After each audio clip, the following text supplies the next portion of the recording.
Voilà à quoi ressemble donc ce fameux kit Mes projets.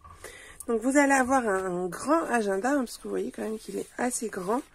Donc dans lequel on va pouvoir mettre nos pages d'agenda et d'autres feuilles, je vais vous montrer après plus en détail. J'ai mis là aussi sur le côté mes petits stickers pour les avoir à portée de main pour décorer au fur et à mesure que je remplis mon agenda. Vous avez donc le set de tampons idéal pour créer des listes, pour noter les petites choses auxquelles on pense au cours de la journée et qu'on n'a pas envie d'oublier. Et puis également faire un petit peu de décoration. Et nos fameux 3 cahiers. Donc chaque cahier a des pages différentes. Là on a des pages avec des petits points. Celui-ci, ce sont des lignes. Et le troisième, ce sont des pages vides. Enfin, vierges, pardon. Hop. Donc ça, et du coup, notre agenda. Donc l'agenda, vous le recevez avec tout ça. Envoyez tout ça avec. Et en fait, sur ces pages, vous allez pouvoir gérer vos mois comme vous le souhaitez. Donc à chaque fois, vous avez une page récapitulative pour le mois avec vos objectifs, les petites choses importantes pour le mois. Puis ensuite, on a le planning du mois. Puis après, on va pouvoir faire le planning à la semaine. Donc moi, je vais vous montrer comment j'ai mis dans mon agenda déjà ces pages-là. Donc, pour le mois de juillet, bon, déjà vous avez le planning annuel. Plus, bon là j'avoue j'ai pas encore rempli, mais je vais remplir.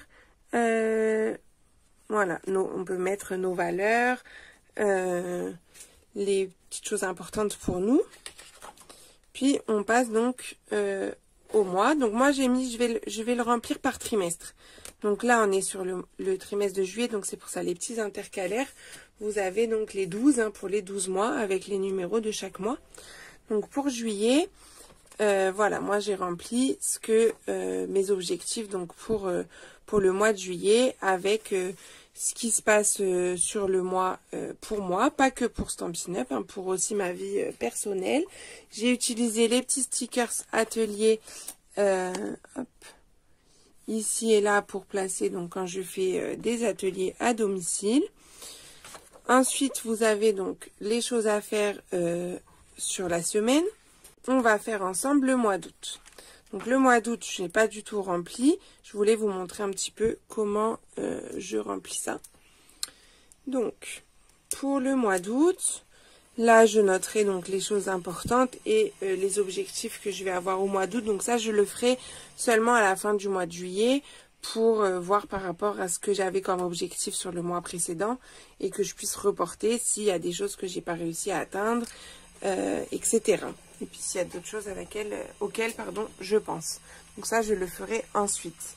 Mais du coup, après, ici, on a le planning du mois d'août. Donc pareil, ça, je le remplirai à la fin du mois pour savoir où j'en suis dans tout ça. Et après, c'est à la semaine. Donc à la semaine, toutes les pages, en fait, sont les mêmes. Donc après, c'est à vous de les mettre au fur et à mesure, puisque du coup, c'est pas planifié déjà par rapport à un agenda classique. Donc c'est à vous de remplir. Donc là, oui, ça commence le 1er août, donc la semaine du 1er. Et moi après j'aime bien me réécrire la date exacte. Hop. Voilà, donc comment après je vais remplir les informations que moi je vais avoir besoin. Puis je vais pouvoir venir rajouter des petits stickers. Donc ces planches-là, on en a 2 de chaque. Où là, je vais pouvoir donc venir décorer. Donc c'est pour ça tout à l'heure, je vous ai montré que j'ai utilisé les petits stickers atelier. Mais vous avez pas mal de choses. Savoir quand est-ce qu'on passe les commandes, etc. Les anniversaires, des petites choses à faire. Enfin voilà, vous prenez ce que vous avez envie. Là par exemple, si j'ai envie de mettre une petite fleur, je détache ma petite fleur et je peux très bien venir la coller où je le souhaite pour décorer, voilà, mon agenda très simplement. Puis, hop, Donc vous faites comme ça tout le mois. Donc moi j'ai déjà placé mes...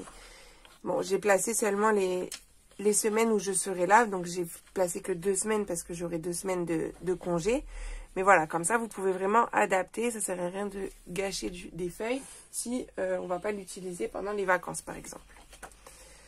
Et puis après, bah, j'ai le mois de septembre de la même manière. On va pouvoir aussi venir agrémenter notre agenda grâce à nos sets de tampons. Moi, le set de tampons, je l'ai pour l'instant utilisé uniquement pour mes cahiers. Donc, je vais vous montrer rapidement.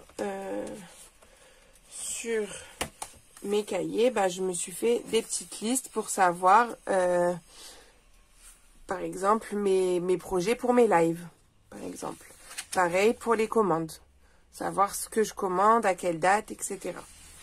Donc ça, c'est pratique grâce au set de tampons. Donc franchement, on a de quoi faire puisqu'on a quand même 3 cahiers. Un agenda qui est valable pour 1 an et demi. Parce que vous avez comment les plannings. En plus, vous pouvez rajouter des pages. Hein. Vous avez des pages vierges comme ça, enfin juste avec des petites lignes et des rectangles que vous pouvez rajouter au fur et à mesure si besoin, si vous avez des notes à prendre. C'est ça, ça va jusqu'en décembre 2023. Donc ça commence en juillet 2022 et ça va jusqu'en décembre 2023. Donc vous avez 1 an et demi pour faire cet agenda. Voilà. Et en plus, on a également la petite règle ici qu'on peut détacher pour mettre à l'endroit qu'on le souhaite. Pour s'y retrouver. Hop. Ici, on a donc des petites pochettes. Moi, ce que j'aime bien faire, c'est que je glisse mon cahier, celui où il y a mes lives, tout ça, ici. Hop, je glisse également mes petits stickers pour les avoir sous la main. Mon petit stylo de l'autre côté. Et puis, on est pas mal, je pense. Voilà. On est bien équipé pour bien être organisé.